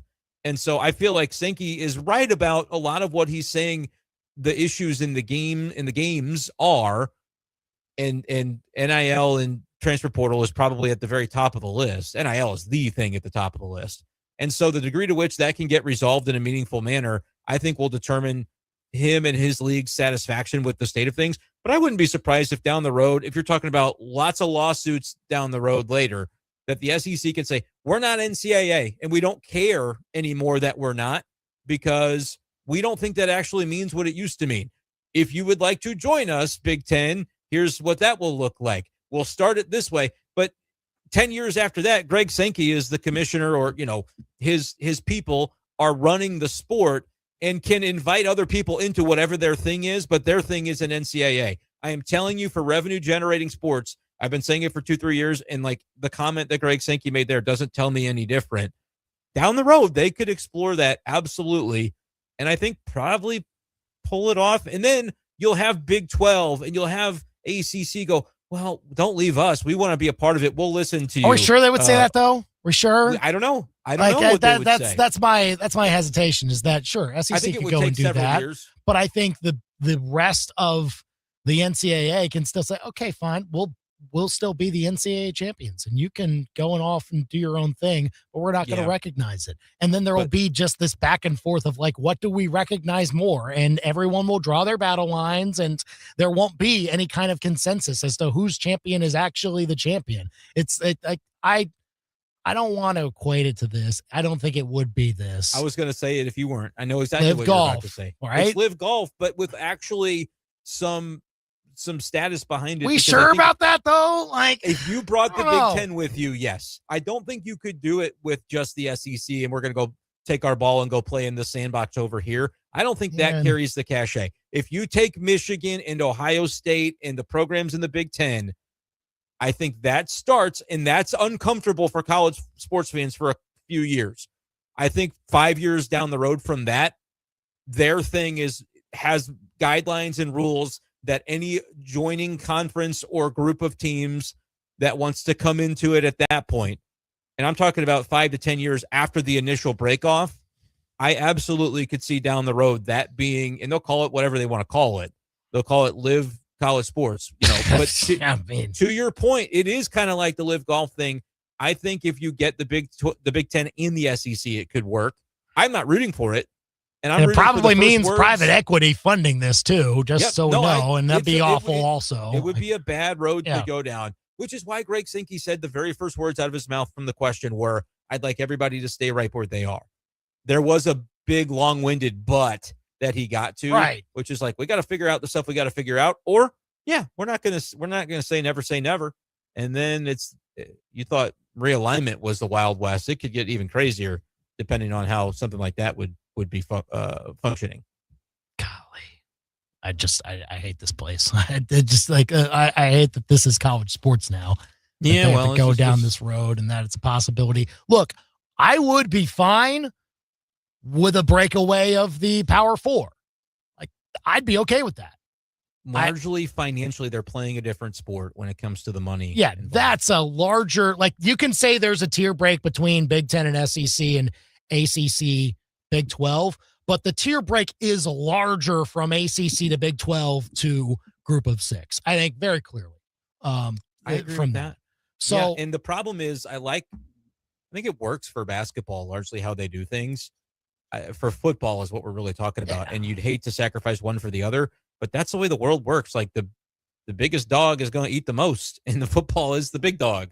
So we're probably going to end up making decisions that benefit football, and let alone talking about every other sport that matters to a lot of people, and they're significant in the sports ecosystem, but they aren't getting catered to right now. Just look at the way that, what was it, Washington and USC were playing in the Big Ten tournament. Like, you just, this is just the way the world is now. Man, what happened to my college sports? It's gone. Which, look, NIL, totally okay with that. I'd like to have some sort of rules around it, but, like, whatever. Too late. Yeah, it is too late. This whole conference movement stuff is what I think it has turned off fans even more so, if you ask me. Yeah, I think that the people who weren't as diehard, that has been something that's been like, the matchups that are comfy for me that I invested in aren't happening anymore, and so I'm just not going to pay as much attention to it. That would never be you and me, because we're sickos, and that's this is what we love. But there are people who would say, yeah, I'd rather just kind of check out of it than try to follow it all, because it's been madness. Call or text us at 875-KTGR. What did you make of Greg Sankey going on Feinbaum and saying he'd like everybody to stay where they are, but maybe this is something that could happen down the line as far as a breakaway? Maybe.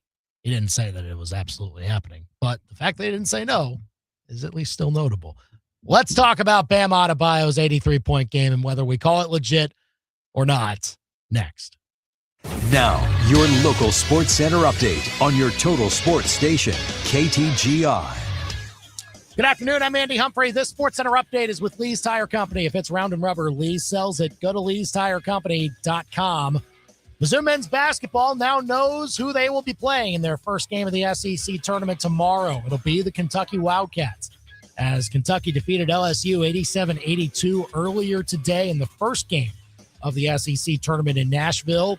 So the Tigers will face Kentucky with a chance to beat them for a second time this year. They went to Lexington and won 73-68 in the regular season. Both teams finished at 10-8 in conference play this year. Tip-off at 11:30 tomorrow from Nashville. Pre-game coverage begins at 11 right here on KTGR. The winner of that game will face the top seed in the bracket, Florida, on Friday at noon.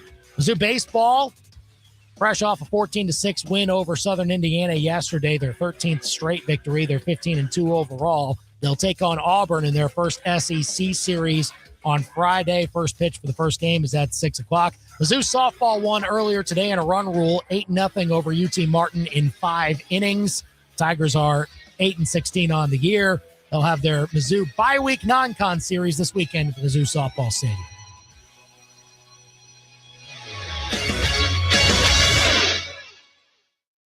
I'm ABC 17 Storm Track Chief Meteorologist Jessica Hafner. I'm tracking a chilly night as skies begin to gradually clear out tonight as we drop down to about 31. Tomorrow's mostly sunny. It's breezy as winds pick up from the southwest. We'll see a high around 57. Winds could gust as high as around 35 to 40 miles per hour. Cold front comes through on Thursday night. We're going to be getting back into the 40s by Friday morning with highs near 60 on Friday. I'm ABC 17 Storm Track Chief Meteorologist Jessica Hafner, and that's your ABC 17 Storm Track forecast on your total sports station, KTGR. on Simmons Field. Swinging a ground ball, hit past third and the left. That's a base hit. And across the SEC. Fastball, swing and a miss. He struck him out. The Tigers are ready to roar. There it goes. Long drive, deep right field. That is gone. This is your radio home for Mizzou baseball. The Tigers win this one in a walk-off here in the bottom of the ninth inning. Mid-Missouri's total sports station, KTGR. Step into a real-life snow globe with Zimmer Communications and Colette Travel on this 9-day European vacation. Stroll Prague, Dresden, Vienna, and Budapest. From castles and cathedrals to twinkling market stalls. Sip warm Glühwein, shop handcrafted gifts, and even visit a family-run candy workshop. Learn more by joining us in Colette Travel Tuesday, March 17th at 5:30 at Courtyard Marriott Columbia on Lamone Industrial Boulevard. RSVP today at ZimmerCommunications.com. Paradise doesn't have to be far away. Sometimes it's a quiet walk through a state park. Sometimes it's your favorite takeout and a night in. At Shangri-La, we believe that cannabis belongs in those everyday moments, not as an escape, but as part of living well. That's why we offer 20% off select category every day, plus 20% off store-wide every Sunday. Thoughtful products, honest guidance, real value. Shangri-La, discover paradise. Learn more at ShangriLaDispensaries.com. The Como Man Show is almost here. This Saturday, March 14th at the Northeast Events Center where the Boone County Fair is held. You can win prizes in the hot wing eating contest or enter to win prizes like sweet tickets to a Mizzou game, iron rocking chairs with a fire pit, Royals pub table, concert tickets, and more. With food trucks and tasty beverages available. Plus, a portion of the proceeds will be given to the VIP Veteran Pack program. General admission and VIP tickets on sale now at ComoManShow.com. What happens when a chef, 2 pharmacists, and a financial analyst walk into a bar? They buy it. And then they tell people from all walks of life to come enjoy it with them. Big flavors, bigger burgers, local brews, handcrafted drinks, and a game of pool or two. See, billiards was built by people like you. A teacher, a receptionist, and a cashier walk into billiards. What happens next is up to you. Look on down for burgers and beer. Billiards on Broadway. Call your shot at billiardsonbroadway.com. Now through March 31st at Clark Warehouse Tire and Auto, get up to $180 back on a Bridgestone prepaid MasterCard. Get up to $80 back when you purchase 4 eligible Bridgestone tires, plus up to an extra $100 back when you use your CFNA credit card. Upgrade your ride and save big today at any Clark Warehouse Tire and Auto location. Subject to credit approval, restrictions apply. Visit BridgestoneRewards.com for details. Clark Warehouse Tire and Auto, keeping Missouri rolling since 1949. The best thing about spring is that there's no single best thing about spring. It's all good. Golfing, peeing off the deck. Grilling, peeing off the deck. You can do everything outside again. Peeing off the deck. Practice your aim at cornhole and peeing off your crutch's deck. You don't want to hit those railing posts. All the beauty and fun of spring just go better with Crutch's custom exteriors. True beauty is on the outside. See what they can do for you at CrutchesCustomExteriors.com. Hi, I'm Sarah Sticklin McDonald. And I'm Charlie Sticklin with the Sticklin & Sticklin Law Firm. And I'm Mizzou Softball's Natalie Touche. At Sticklin & Sticklin, all we do is personal injury. We've earned millions for our clients since 1991. On the diamond, I trust my team. Off the diamond, I trust Sticklin & Sticklin.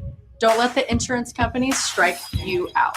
Let Sticklin & Sticklin go to bat for you. Sticklin & Sticklin, it's a home run.